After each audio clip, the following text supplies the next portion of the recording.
यकीन मानिए दोस्तों, मोदी जी ने कभी सपने में भी नहीं सोचा होगा कि जब वह तीसरी बार पीएम बनने की हैट्रिक लगाएंगे इतने मजबूर होंगे। यकीन मानिए मोदी जी के राजनीतिक कैरियर में वो इतने मजबूर कभी भी नहीं रहे जितने आज हो गए हैं।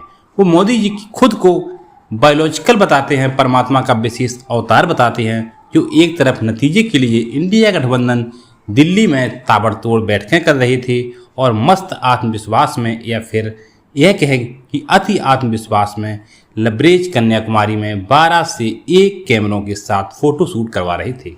आज वह मोदी जी अपने सहयोगियों के चेहरे देखकर छके हुए हैं। उनको यह समझ में नहीं आ रहा है कि यह मांगें कब जाकर खत्म होंगी। दोस्तों, चंद्रबाबू नायडू ने एक बहुत बड़ा दांव चल दिया है। ऐसा दांव जिससे प्रधानमंत्री बनने के बाद मोदी जी को पूरी छवि है, ना उनका भयानक, उनकी मतलब उसका भयानक दुर्गति हो सकती है।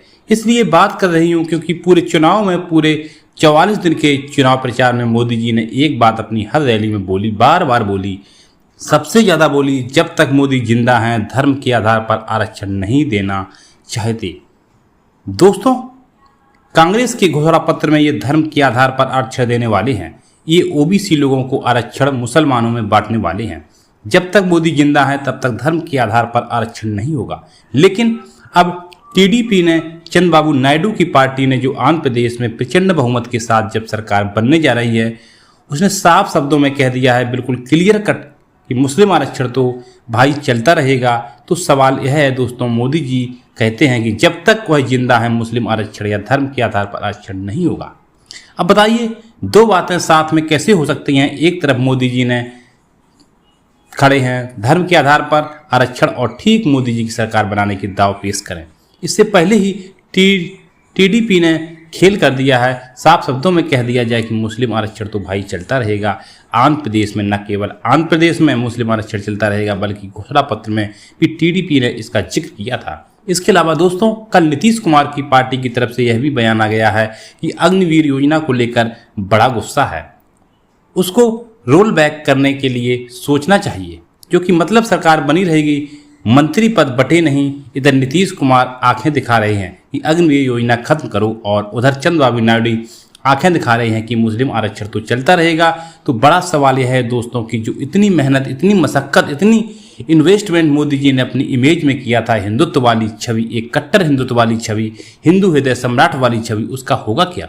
मोदी जी की सरकार में रहते टीडीपी कह रही है कि मुस्लिम आरक्षण चलता रहेगा, और मोदी जी न केवल उस पार्टी का समर्थन देते रहेंगे, बल्कि सुनने में तो यह भी आया है कि चंद्रबाबू नायडू जब मुख्यमंत्री पद की शपथ लेते हैं तो मोदी जी जाने वाले हैं।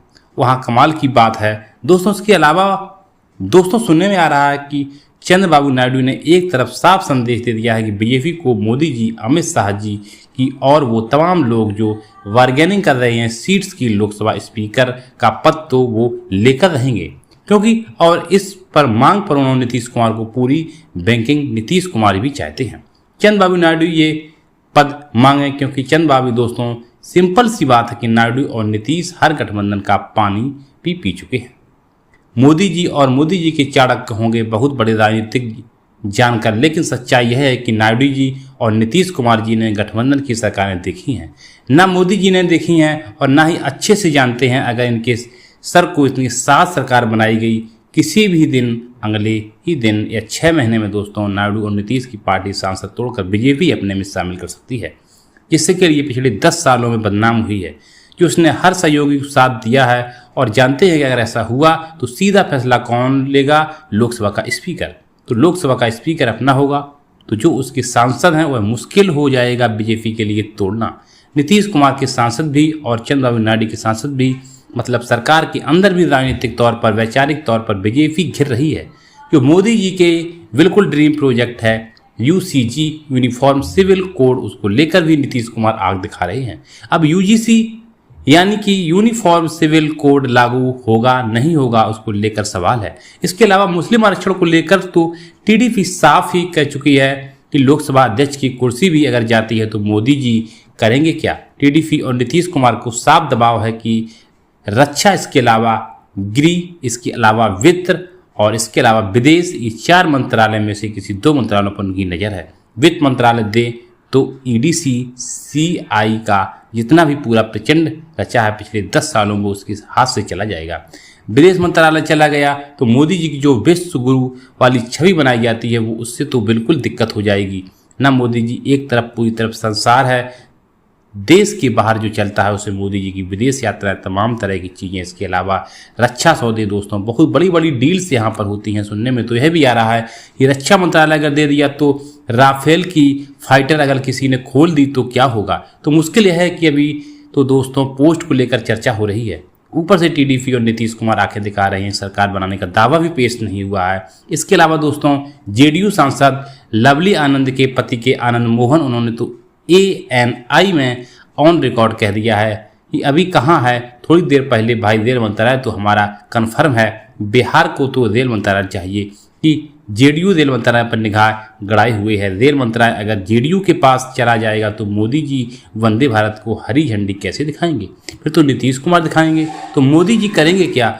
सरकार के सारे महत्वपूर्ण मंत्रालय टीडीपी के पास, लोकसभा के अध्यक्ष का पद टीडीपी के पास, जो वैचारिक जो बड़े बड़े फैसले मोदी जी के यूजीसी लेकर मुस्लिम आरक्षण, उस पर गठबंधन के नेताओं की नकेल और उसके अलावा आरएसएस का दबाव, अलग से पार्टी के अंदर जो गड़गड़ा सिंह चौहान जैसे नेता हैं दबाया गया, और अब तो बड़ी जीत के साथ सामने आई हैं, उनके ऊपर आरएसएस का भी हाथ है। तो अलग दोस्तों एक ऐसी सरकार जो कांटों का ताज तो मोदी जी के सर पर पहनाएगी, और दोस्तों जो रास्ता ना वो कांटों पर भरा हुआ है और वो रास्ता मोदी जी अकेले पार करना है, क्योंकि मोदी जी के आज से पहले अपने साथ किसी को और रखा नहीं है, इसमें इर्द गिर्द किसी को पनपने नहीं दिया। मोदी जी अगर बैठक भी लेते हैं तो उनके आगे उसकी किसी भी बोलने की हिम्मत नहीं होती है।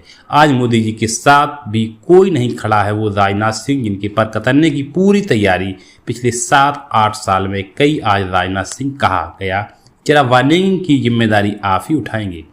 उन राजनाथ सिंह को भी यह नहीं पता है कि उनको कैबिनेट पद रहेगा कि नहीं रहेगा। सवाल यह है दोस्तों, अगर टीडीपी अपनी इस मांग पर अड़ रही है तो अमित शाह को किसी भी हाल में कैबिनेट में जगह नहीं मिलेगी।